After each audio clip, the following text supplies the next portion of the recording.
Here we are doing an alternator on a Leon.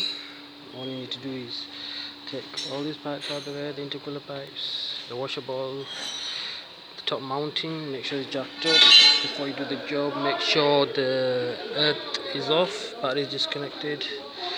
Then you want to take this plug off the back and the earth 10mm nut. Then you want to open these two 10mm bolts.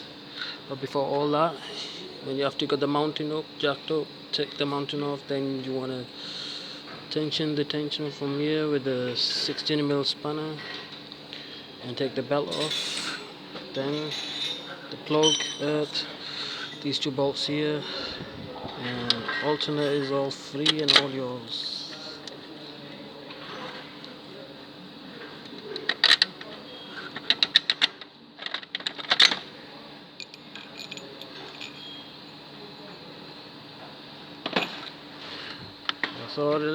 That's all it is.